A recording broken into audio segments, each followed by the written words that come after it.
Release natin yung sibuyas, guys.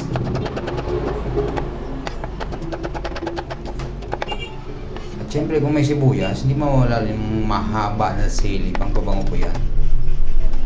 Sana pag nagluto kayo ng lutuan, wag po sana mawala yung sili mahaba.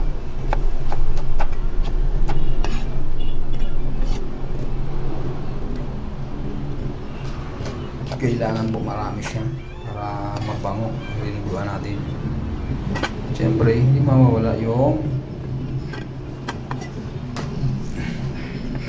spring onion. Spring onion po yan.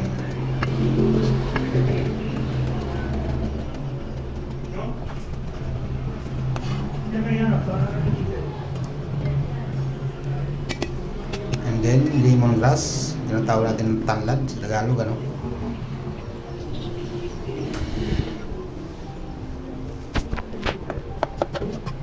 Dinilagyan natin ng luya ng konti para matanggal ng amoy at kalansa. Dinayin na po ang dugo tsaka yung karne. Ayan, mga pangsaw natin. Yung gata, ayan na, nakuha na natin siya. Siyempre lulutuin na natin siya, guys. Guys, samahan niyo ako. Yung natin ko dinuguan na may gata.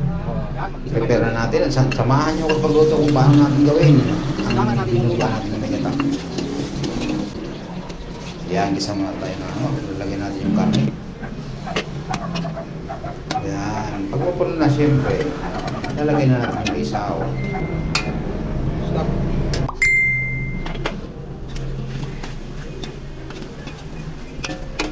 Dahil tuyo na siya, pwede natin isunod yung dugo. So, ayan na. Ilagay na natin. Kunting halo. Ilagay na natin yung lemongrass, tsaka pork cubes. Patis. Siyempre, yun ang pampalat natin.